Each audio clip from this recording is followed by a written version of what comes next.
Aujourd'hui, je vais parler de so how does one actually make more money, right? Obviously, for everybody, that will look different.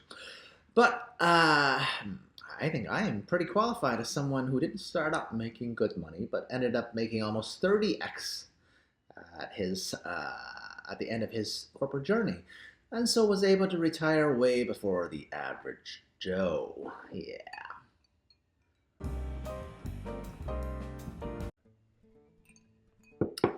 Hey, old Zempuck here. So maybe it's just a part of the internet echo chamber that I frequent, but oftentimes these days I read about how younger folks thinks that the world is set against them and how impossible it is to get ahead. I mean, I don't argue that things are hard, right? But to be honest, every single generation ever in the history of mankind has thought this when they were young. I mean, I definitely thought this, right? When I got out of school, it was right after the dot-com bust, and I was like, oh my god, I will never be able to get an engineering job that like I studied for. Guess what? I never did get an engineering job, okay? I had to start my career doing really random jobs that didn't utilize my education one bit. Probably didn't even require a college degree, okay? Did that feel great? No. Did I make great money? Also no. It was tough, but somehow I 3x'd it in a handful of years, 3x'd it again, and then 3x'd it again by the end. So it was really more like 27x rather than 30x, like I mentioned in the intro. Okay, that's the end and extent of my hyperbole.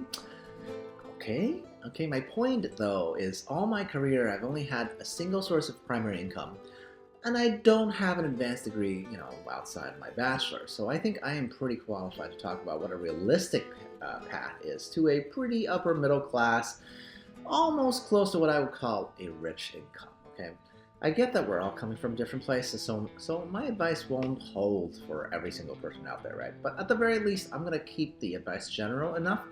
And more importantly, I'll tell you why I think what I think, so you guys can decide whether it remains relevant. Yeah? Okay.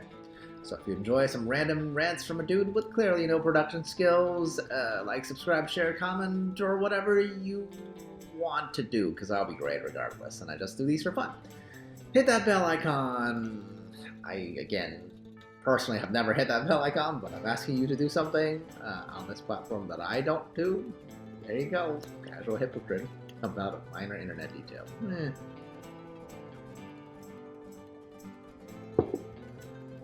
So advice number one, you should focus on a primary skill, okay, rather than the whole hustle culture side gig, loading up on those. Because I think side gigs should remain passion projects only, rather than a way to make real money. Okay, hustle culture is total bullpoopoo, is what I would call it. The reason I say that is because capitalism in general rewards you for specialization.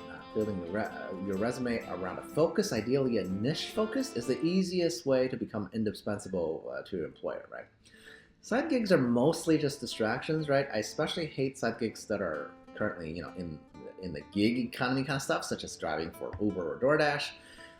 Doing those things adds nothing to your skill set, like ever. I mean, driving is not a skill in the good old USofA, sorry. Now, I'm not saying it's impossible to somehow end up with the network opportunity of a lifetime. Let's say if you're moonlighting as an Uber driver, maybe you get like a celebrity in your car or something. But frankly, the chances of that is as good as winning the lottery or being hit by lightning. Okay? So forget some random little bits of money that you can earn right now. If only you drove your car into the ground. You got to take a longer view than the here and now and focus on improving skills that you will use in your main career. The one that you spend the most time at. Of course, I make that exception that, if your side gig is a passion project, like you're doing something creative that you love but barely make any money right now, okay? That's only different though if you would also be doing that stuff for free anyway, because that indicates real passion, and there's no real substitute for passion, okay? Advice number two, you have to take chances and actually expand your responsibilities at that main job. By that, mostly I mean you should change employers, to be honest, or at least roles often. Or as often as it takes for you to get good at whatever skill you're already doing, okay? One of the biggest downsides that I've seen in my many colleagues at many employers that I've been is that people's inability to actually take risks with job changes. It's surprising to me personally, but I guess I have a relatively high tolerance for this kind of thing. Though I suspect that tolerance is more of a trained trait rather than an innate one, right? It is easier to get a raise by moving companies, and it is easier to do something related but different, right, when you move roles. This is because people get pigeonholed easily when you're at the same employer, right? If you're good at something, that's what you become known for, possibly. That's the only thing you're going to be known for. What I'm asking you to do is go collect skills so long as you're able to master whatever you were doing before, right? That's why I suggest moving roles every year or two. 1.5 years, I think, on average. No such thing as company loyalty in the current era, so do not be guilted into staying anywhere. Again, the exception here that I'll make is if you have a fantastic mentor or manager where you are, those are extremely rare and hard to come by, though. I mean, I did not get one until my very last corporate job. And we actually ended up pretty good friends. My point is, you will know a great boss when you meet one, but just look and ask around your peers. The vast majority of people simply do not have the luxury of a great boss. Mostly because you don't really get to choose your boss, right? It goes the other way.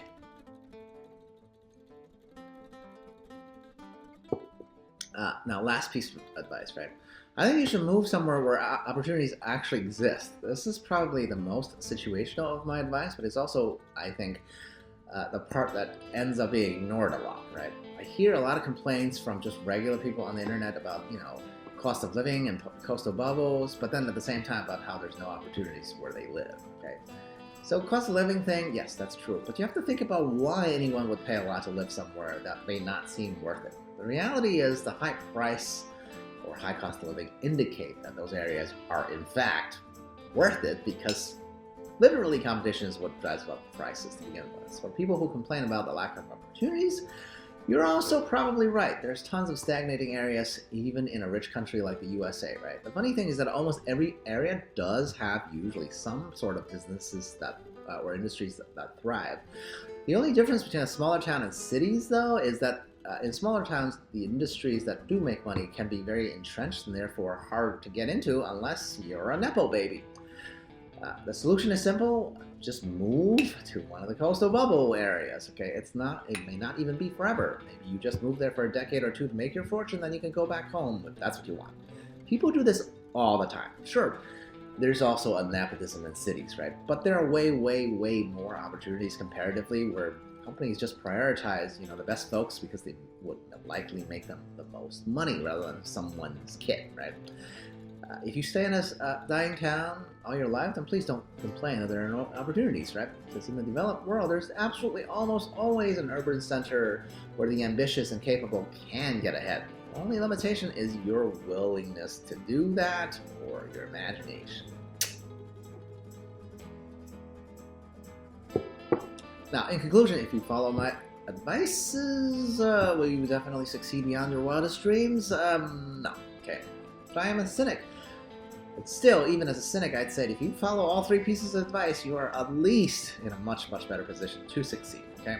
Probably like at least 50% more likely. I can say that realistically because simply changing jobs will always get you a bigger raise than sticking to your current job, right? And that's much easier to do in desirable metropolises. And of course, that'll also give you more opportunities to learn and expand your, horizons.